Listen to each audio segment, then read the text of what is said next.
Hey everyone, and welcome to another deep dive. Before we get started, don't forget to hit that like button, subscribe to the channel, and click that notification bell so you don't miss out on any future deep dives.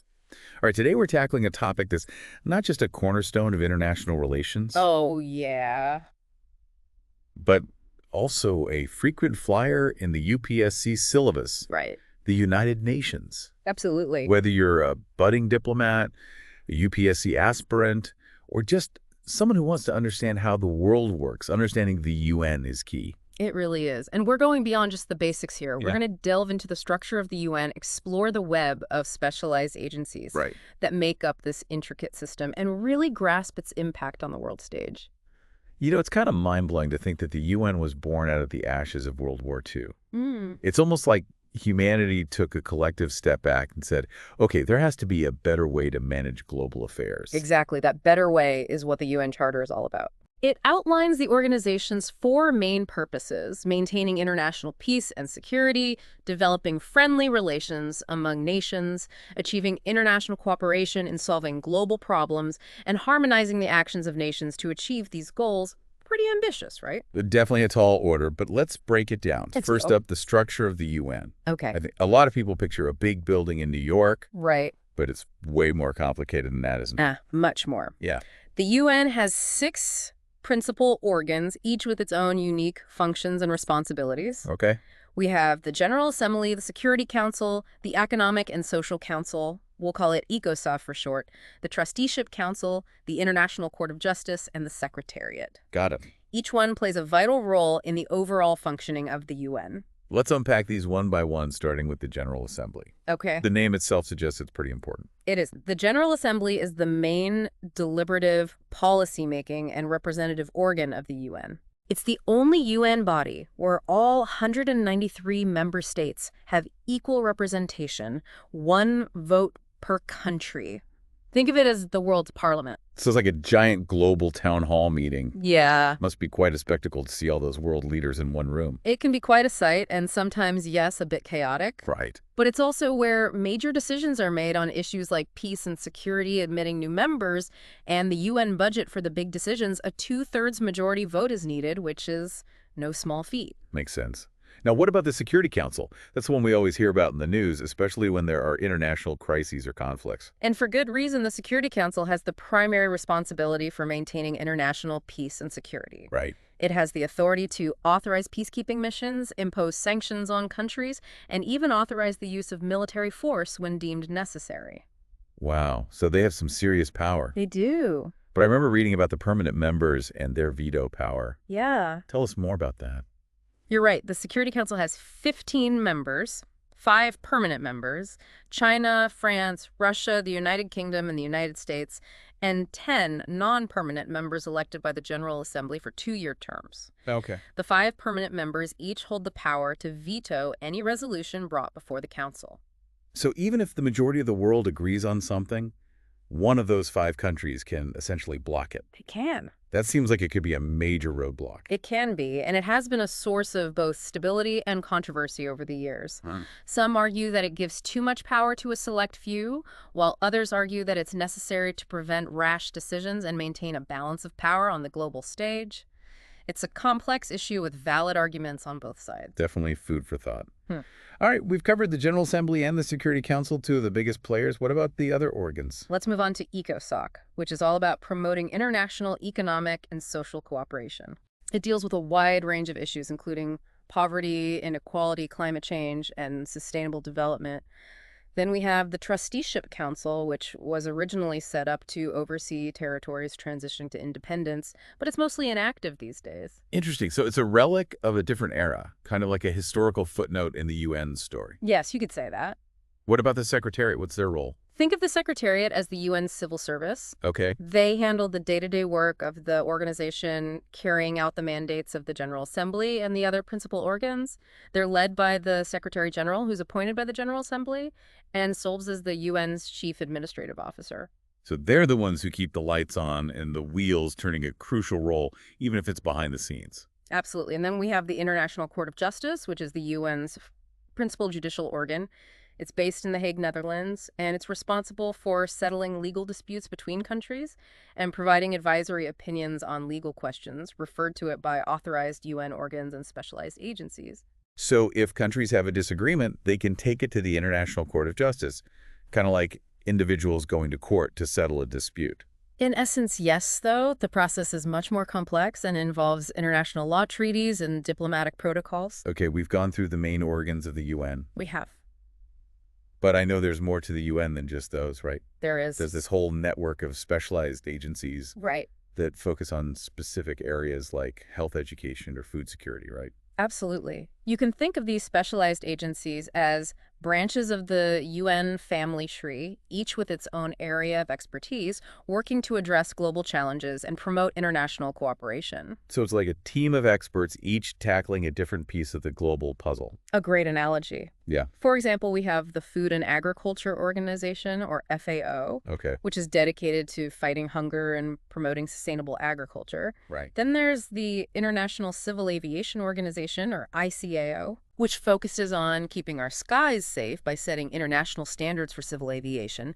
And of course, there's the International Labor Organization, or ILO, Right. which works to advance social justice and decent work for all. In fact, the ILO even won a Nobel Peace Prize for its efforts. Wow, a Nobel Peace Prize. That's a pretty big deal. It is. What did they win it for? They were awarded the Nobel Peace Prize in 1969 for their work in promoting decent work and justice for workers worldwide.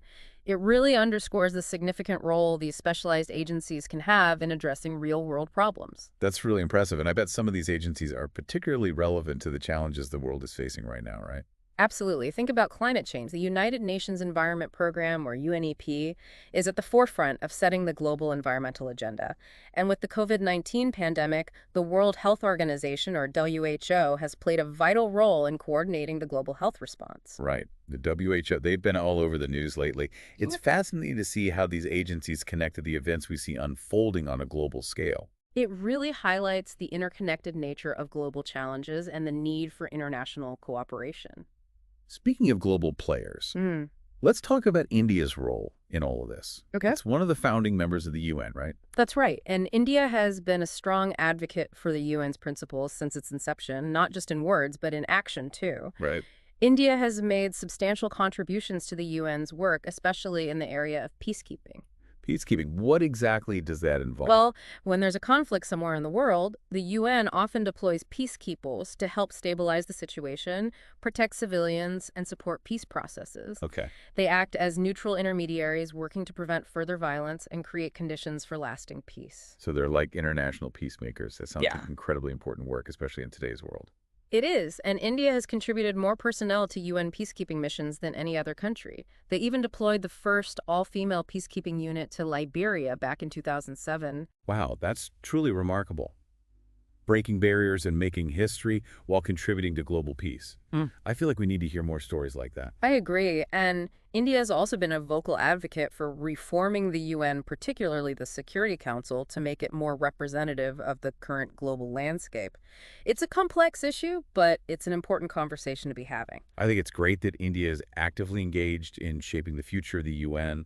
It shows their commitment to multilateralism and global cooperation. But for now, we've covered a lot of ground in this first part of our deep dive into the UN. We have. We've explored the structure of the organization, delved into the roles of its principal organs, and even touched upon the crucial work of its specialized agencies.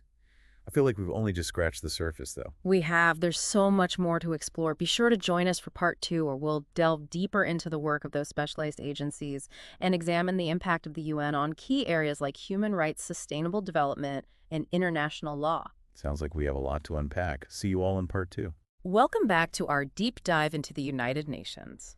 In part 1, we discussed the main organs of the UN, like the General Assembly and the Security Council, those pillars of global governance. Right. Now, let's shift our focus to those specialized agencies we touched on earlier. Remember, they're like specialized branches of the UN, each with its own expertise, working to address specific global issues. Right. It's like each agency has its own superpower, tackling a different piece of the global puzzle. Exactly. It's amazing to see how they all come together under the umbrella of the UN. It's a testament to the interconnectedness of global challenges. So where should we begin, perhaps, with a couple of agencies that have been particularly prominent in recent times, the World Health Organization or WHO and the United Nations Environment Program or Yeah. UNEP? Yeah, the WHO has certainly been in the spotlight, especially with the COVID-19 pandemic.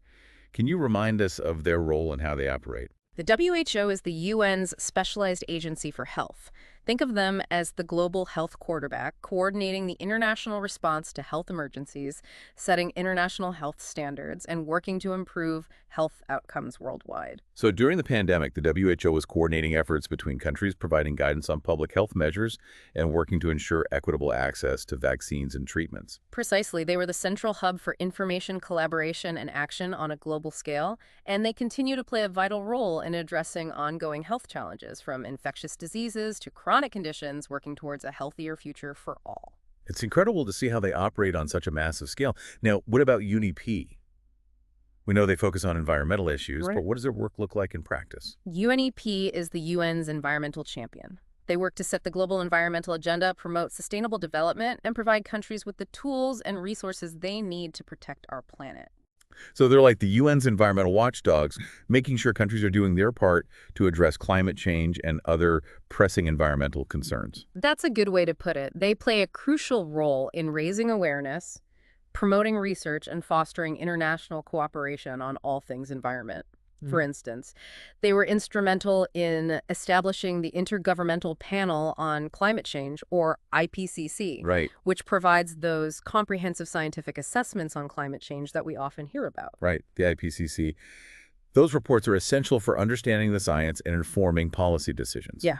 It's fascinating how these agencies connect to the bigger picture of global governance and action. Are there any other agencies you think are particularly noteworthy, especially for those interested in international relations and the UPSC syllabus? Absolutely. The Food and Agriculture Organization, or FAO, is another Yeah. key player. As their name suggests, they're all about food security, Right. working to eradicate hunger and malnutrition by promoting sustainable agriculture. They collaborate with countries to improve farming practices, manage natural resources, and ensure that everyone has access to nutritious food. Food security is such a critical issue, especially Yeah. with a growing global population and the challenges of climate change.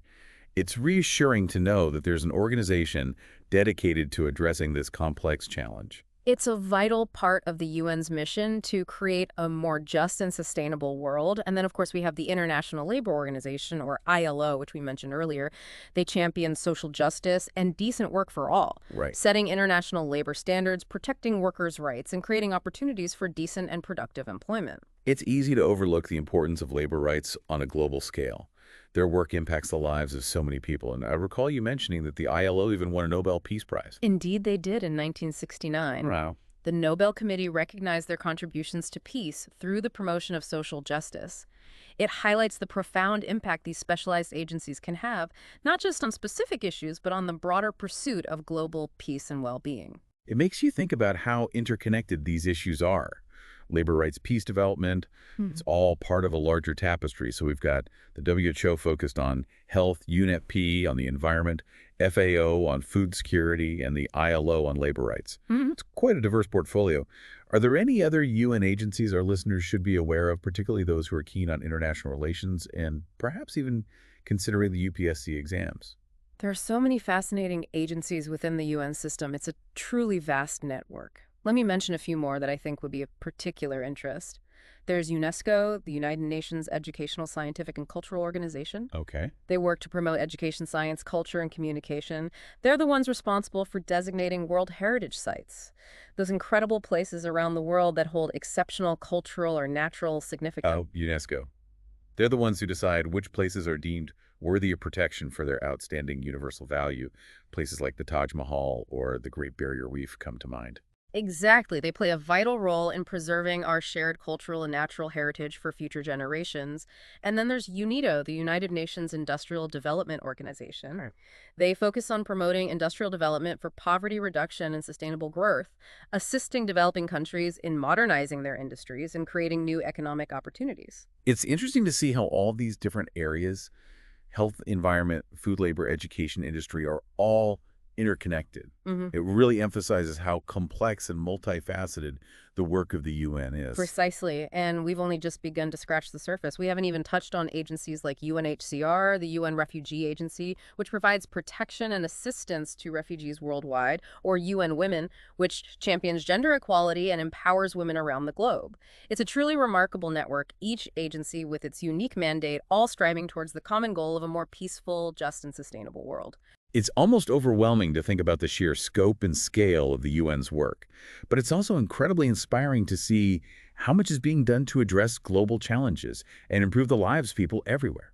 It is inspiring, and remember, the UN isn't just about these specialized agencies. It's also about the broader efforts to maintain international peace and security, protect human rights, promote sustainable development, and uphold international law.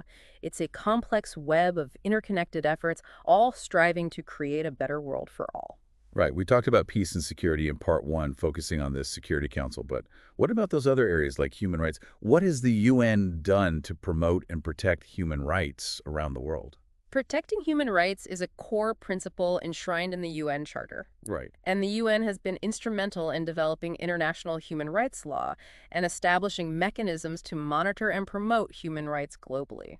Can you give us some examples of those mechanisms? I'm sure our listeners, especially those interested in international relations and the UPSC exams, would be keen to learn more. One of the most significant milestones was the adoption of the Universal Declaration of Human Rights in 1948. Okay. It's a foundational document that outlines the fundamental rights and freedoms that all humans are entitled to, regardless of their race, religion, gender, or any other status. It's a cornerstone of international human rights law and has served as a blueprint for countless national constitutions and human rights treaties. I've definitely heard of the Universal Declaration of Human Rights. It's considered a landmark achievement in human rights law, right? Absolutely. And beyond the Universal Declaration, the UN has established a number of human rights treaties that further elaborate on specific rights and obligations. Treaties like the International Covenant on Civil and Political Rights and the International Covenant on Economic, Social, and Cultural Rights. Okay. These treaties are like international agreements that countries sign onto, committing themselves to upholding specific human rights standards. So they're not just empty words. There are actual legal mechanisms in place to hold countries accountable. Precisely. And to monitor the implementation of these treaties, the UN has created specific bodies, for instance. The Human Rights Council is an intergovernmental body within the UN system responsible for strengthening the promotion and protection of human rights around the globe. So it's like a global watchdog for human rights, keeping an eye on how countries are treating their citizens and holding them accountable for their actions. You could say that the Human Rights Council can address human rights violations, conduct investigations, and make recommendations to states. It plays a vital role in ensuring that human rights are not just abstract principles, but are upheld in practice. That's impressive. Yeah. It sounds like the UN is really trying to make a difference in the lives of people around the world. But what about sustainable development? What role does the UN play in promoting a more sustainable future for all? Sustainable development is another core pillar of the UN's work. It's all about ensuring that development meets the needs of the present without compromising the ability of future generations to meet their own needs. Right. The UN has been a leader in promoting sustainable development, setting global goals, and working with countries to achieve them. So the UN isn't just focused on solving immediate problems. They're also thinking about the long-term well-being of the planet and its people. It's a holistic approach to global challenges. Exactly. They're looking at the bigger picture and trying to create a world where everyone can thrive, both now and in the future. One of the key initiatives in this area was the adoption of the Millennium Development Goals back in 2000, which set targets for reducing poverty, hunger, disease,